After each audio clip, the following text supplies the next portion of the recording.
Hi, Jay. Hi, Ryan. How are you? Very good, thanks. Our first training camp with you as the head coach.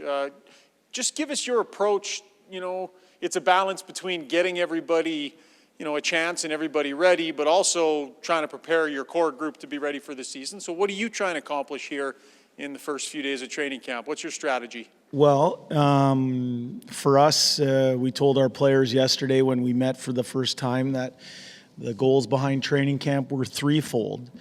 First being we wanted to test our conditioning, grow our conditioning over time, over these next 2.5 weeks. We wanted to make sure that we were also competing versus each other so that we can compete for each other.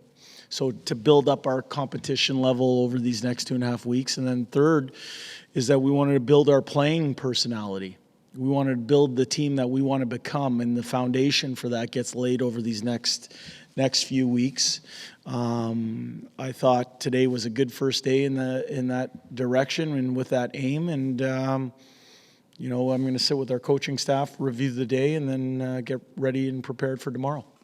What is your knowledge base on Jake Virtanen? And can you give us any sense as to, how he made out showing up to an NHL camp here? Was he ready to go? And what's your expectation? Yeah, I thought he was ready to go. He had a good first day. I think as a coach on the ice, it's tough to evaluate every player and every drill and that type of thing, because I'm more worried about the flow of practice and making sure that we're getting what we need teaching point wise. I thought the pace was good today. I thought Jake showed well.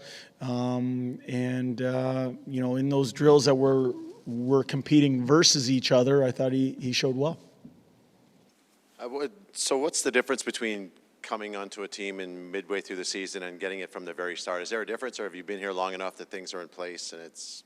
Well, yeah, I mean, for me, coming up in February, it was a sprint. It was a sprint to even catch your breath, just because of the nature of the schedule at that time. And I think we had to be very specific on the things that we wanted to work on, given a lack of practice time and given the demands of that schedule. I think the benefit of a summertime of preparation, a summertime of reflection, allows a coaching staff to really formulate a game plan for what they want to accomplish in training camp.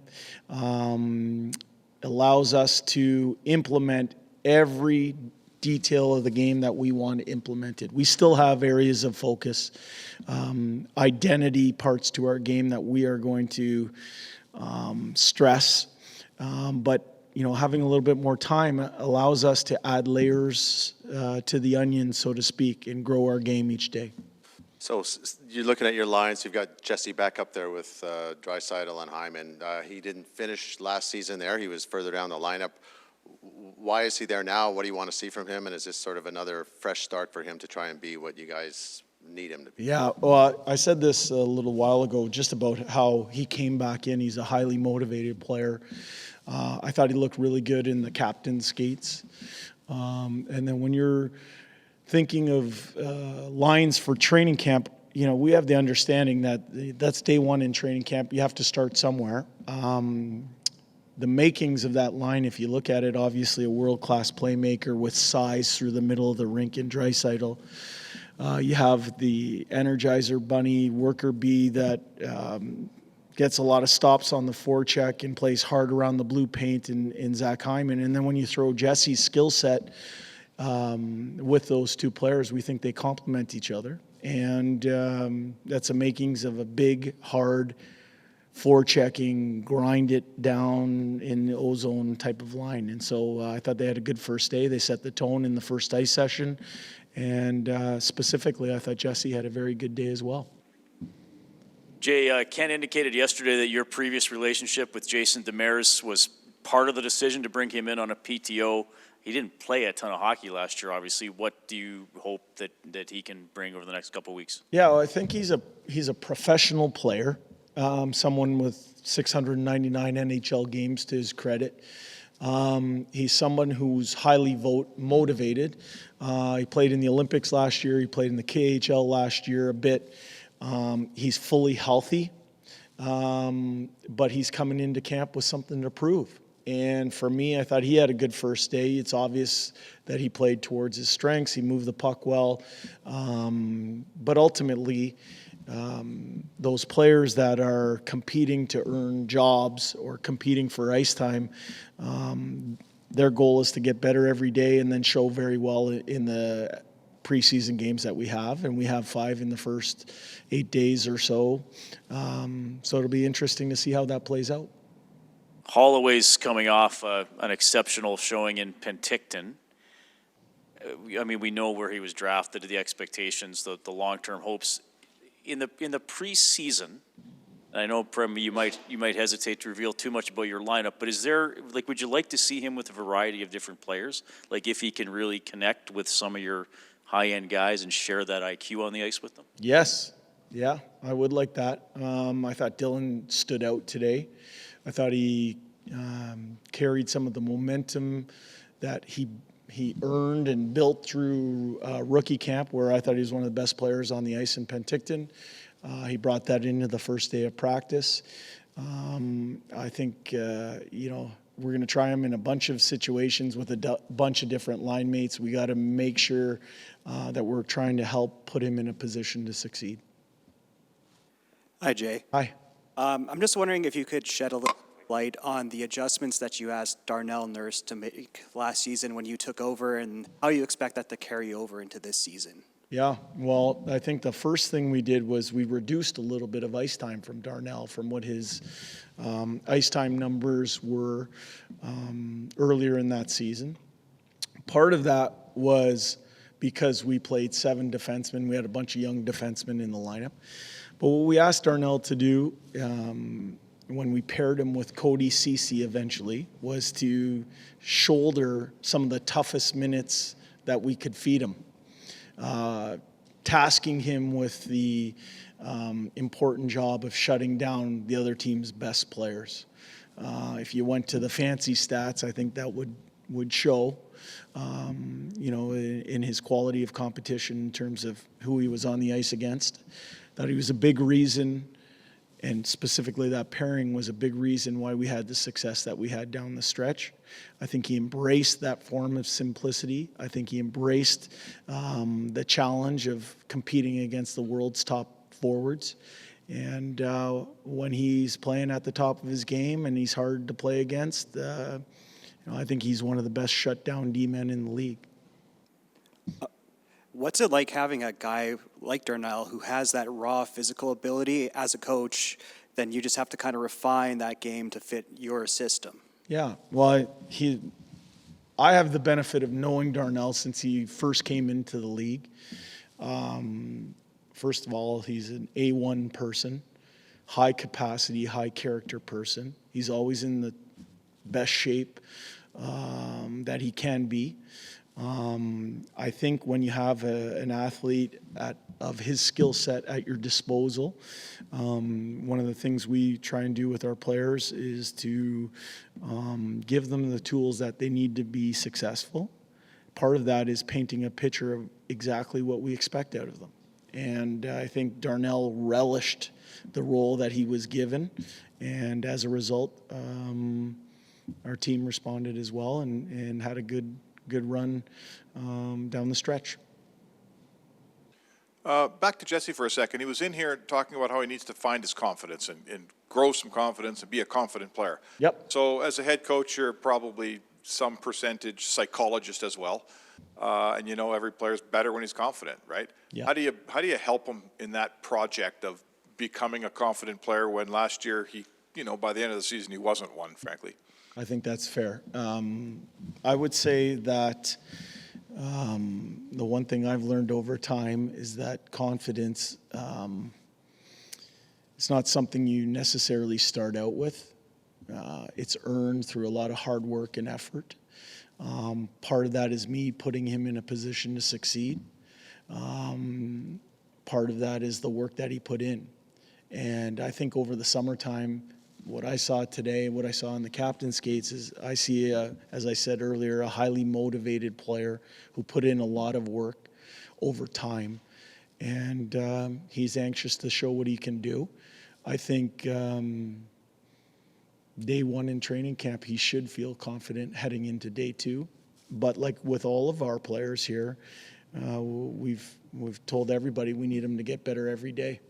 Okay, And without, he's one of them. sorry, Yeah, no problem. without asking you where he's playing, Yep. playing next to the best player in the world, it's a place where you can get your confidence, but it's a place where you can lose your confidence. It's a lot of pressure up there. Is he better set to, just to get out of the spotlight a little and find his confidence? Does that help a player perhaps find his confidence if he's not out there, with the guy everybody's looking at? Well, I think, yes, he's an established NHL hockey player. Just like with Darnell, I've seen this young person mature over time in different places. I've seen him in Bakersfield when I was the coach down there. I think he is an established NHL hockey player. He's worked hard to establish himself as an NHL hockey player. He's looking to take a step in his game and consistently command top 6 minutes. I think he put in a good summer. I think he's starting out with 2 really good line mates, and he's anxious to prove what he can do. And as I said, he laid down a really good first day. Now it's on him to make sure he builds on it heading into day 2. Hey, Jay. Just to piggyback off of Mike's questions on Darnell Nurse, in regards to the importance to this team, is his importance even greater now that Duncan Keith isn't in the mix? Yeah, I don't want to put too much pressure on Darnell, but yeah, I mean, in terms of his experience on the back end, I think not having Duncan Keith as a member of our D-Corps changes the complexion of the D-Corps. That opens up an opportunity for somebody else, whoever's going to take that. I think we want Darnell to bring the best version of Darnell on a daily basis. I think if you ask him the question, he has a clear picture of what's going to help him be successful. He put in a lot of work to recover from his injury, spent a lot of time rehabbing this summer. Didn't get as much time working out or skating as he normally has, yet he shredded our physical testing. I think he's poised to have a good season. How do you balance the expectation that he has going into his first year of his new contract? Obviously, Mark talked about Jesse Puljujarvi and the pressure of playing on the top line. Now Darnell's being paid as a top defender. How do you manage that expectation? Contract numbers don't mean anything to me. As a player, then? Yeah, I think that part of the equation is, he's signed that contract. As a player, we have a very clear view of what we need from Darnell Nurse in order to be a successful hockey team. We've communicated that to Darnell Nurse. He's bought in 100%. And, we're going to task him to do some very difficult things out there, but I know he's up to it. And one more question on Ryan McLeod. Of course, he signs that contract this morning. Mm-hmm. What do you need to see from Ryan to take that next step at this level? I think Ryan, where he's at in his life stage as a player, it's an exciting time in his career. I thought he established himself as a full-time NHL hockey player last year, even though at the start he was in Bakersfield for a little bit. Thought he had a great playoff run. Put in a good summer. He's a physical phenom as well. Skates great. I think, he's trying to consistently play in our top 9. I think when he does that and commands his share of the ice, he's a difficult check. I would expect him to play on both special teams.